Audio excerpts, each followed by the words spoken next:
Good afternoon everyone. आज हम लोग दो दो चरों के रैखिक समीकरण के युग्म में बदले जा सकने वाले समीकरणों का हल कैसे प्रतिस्थापन विधि से निकालते हैं उसके विषय में हम लोग जानकारी लेंगे, या किसी भी बीजगणितीय मेथड से उसको कैसे हल करते हैं। तो पहला चीज़ है कि समीकरण जो दिया हुआ होगा वो रैखिक समीकरण नहीं रहेगा। रैखिक समीकरण नहीं रहेगा, लेकिन उसको हम लोग रैखिक समीकरण में बदल सकते हैं। उसको रैखिक समीकरण में हम लोग बदल देंगे और उसके बाद बदलने के लिए हम लोग प्रतिस्थापन विधि का प्रयोग करेंगे। प्रतिस्थापन विधि का मतलब है कि कुछ मान लेंगे और उसके बाद हम लोग उसको जो है रैखिक समीकरण में बदल देंगे, कन्वर्ट कर देंगे और फिर उसका हम लोग हल निकालेंगे किसी भी बीजगणितीय विधि से, विलोपन विधि से, या फिर आपका जाकर के इसका प्रतिस्थापन विधि से या वर्ग गुणनफल विधि से, इस तरह से। तो आइए हम लोग देखते हैं क्वेश्चन। एक्सरसाइज नंबर जो है आपका, देखिए 3.6 है। 3.6 निम्न समीकरणों के युग्मों को, यानी जो समीकरण दिया हुआ है सब रैखिक समीकरण है नहीं। इस रैखिक समीकरण हम लोग उसको कहते हैं जिसमें जो चर है उसका पावर जो है चर का घात 1 होता है। तो रैखिक समीकरण ई नहीं है। तो निम्नलिखित समीकरणों के युग्मों को रैखिक समीकरण के युग्म में बदल कर, युग्म मतलब जोड़ा में बदल देंगे, युग्म का मतलब होता है जोड़ा में बदल करके हल कीजिए। तो पहला दिया हुआ है समीकरण, तो 1/1/2 2x प्लस 1/3y बराबर 2। दूसरा है 1/3x प्लस 1/2y बराबर 13/6। ये दिया हुआ है 2 समीकरण जो कि रैखिक समीकरण नहीं है। इसको हम लोग रैखिक समीकरण में बदल देंगे और उसके बाद हम लोग इसका हल ज्ञात करेंगे। ठीक है, तो आइए हम लोग इसका हल देखें कैसे इसका हल किए। ठीक है,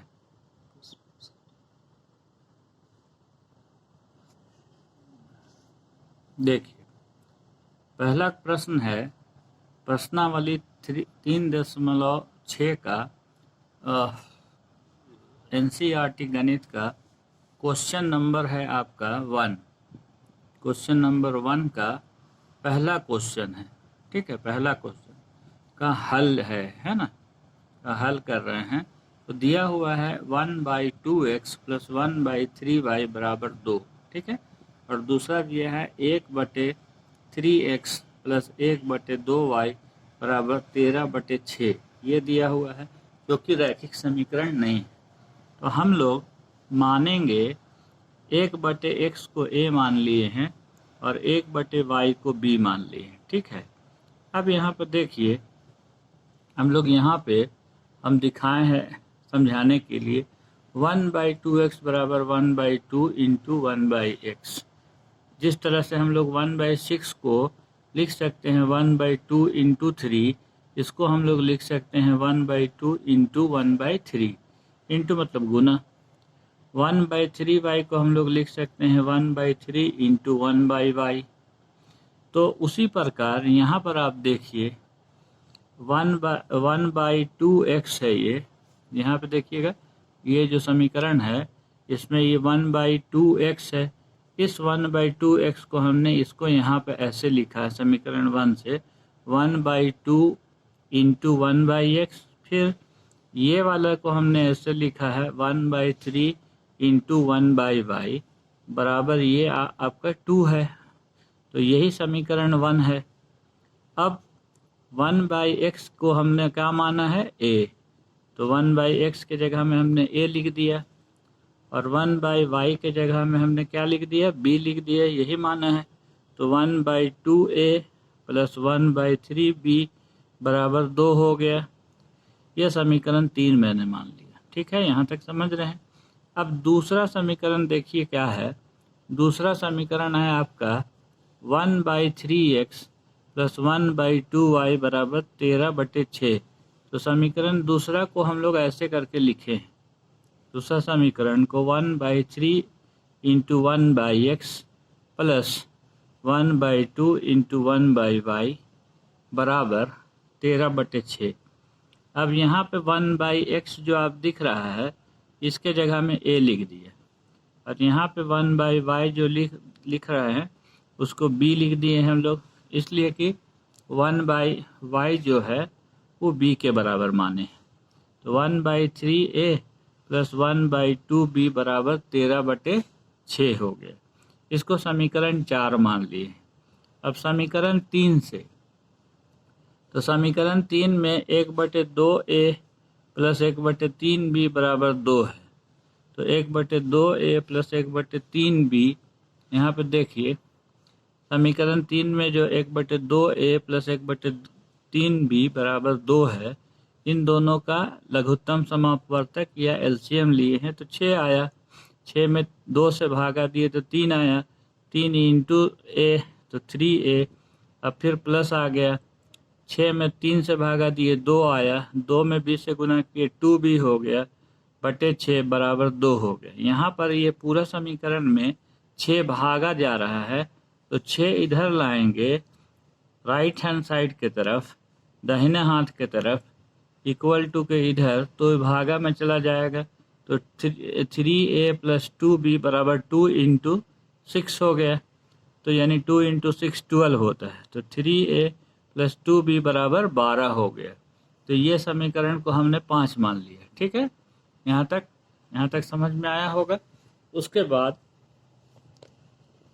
देखिए, उसके बाद हमने किया क्या, समीकरण 4 जो है, समीकरण 4 से 1/3a प्लस 1/2b बराबर 13/6। तो उसी प्रकार एलसीएम लिए हैं 6, 3 से डिवाइड किए 2 आया। 2 इंटू a तो 2a, और यहाँ पर 2 से डिवाइड किए 6 को तो 3 आया। इसको 3 से गुना किए b को तो 3b, तो 2a प्लस 3b बटे 6 बराबर 13/6। 6 को इधर लाइएगा तो इंटू होके कटेगा, या नीचे नीचे भी आप कटा सकते हैं। तो 2a प्लस 3b बराबर 13 आया। तो इसको समीकरण 6 मान लिए। अब समीकरण 5 में आप देखिए b में कितना है। b में यहाँ पर 2b है और यहाँ पर 3b है। तो हम b को विलोप करना चाह रहे हैं। तो b में यहाँ 3 से गुना है तो यहाँ 3 से गुना कर दिए, और यहाँ b में 2 से गुना है तो यहाँ 2 से गुना कर दिए। अब 3 और 3 गुना होकर के 9a हो गया, और 3 इंटू 2 गुना होकर 6b हो गया, बीच में प्लस का साइन, और 12 है और 3 से गुना होकर 36 हो गया। उसी तरह से इसमें हम लोग 2 से जब गुना करेंगे तो 2a इंटू 2 यानी 4a हो गया, प्लस है साइन, फिर 3b इंटू 2 तो 6b हो गया, 13 इंटू 2 26 हो गया। अब हम लोग चूँकि b को हटाना है और दोनों में चिन्ह समान है, तो इसमें हम लोग घटाएंगे। तो इसका साइन प्लस का है, कुछ नहीं है तो माइनस में बदला, ये भी माइनस में बदल गया, यहाँ पर भी प्लस है, ये भी प्लस है, तो ये माइनस में बदल गया। तो ये आपका 9a में 4a घटेगा तो 5b बचा, 6b कैंसिल हो गया, इसमें घट करके 10 आ गया बड़ा वाला का साइन। तो 5 इधर है ना।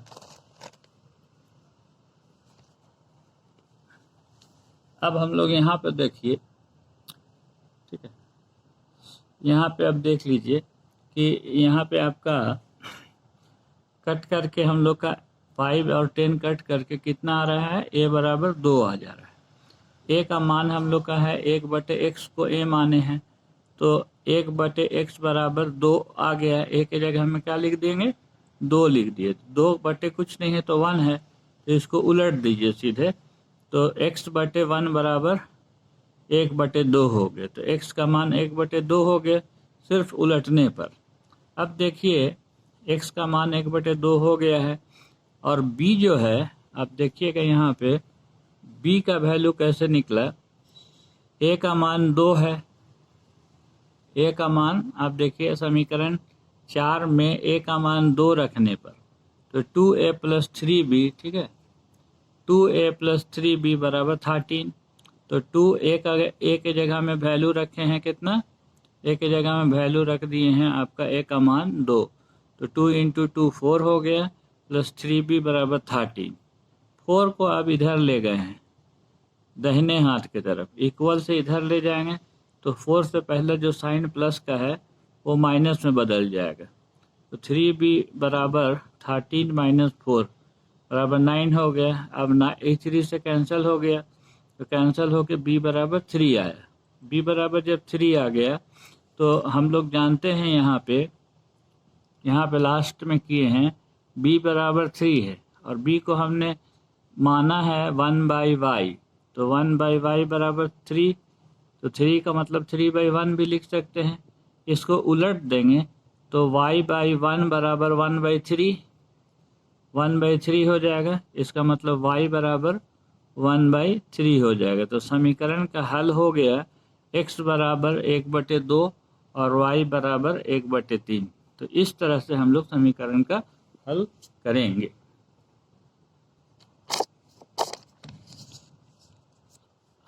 उम्मीद करते हैं कि आप लोग को पूरा वीडियो समझ में आ गया होगा क्वेश्चन का आंसर।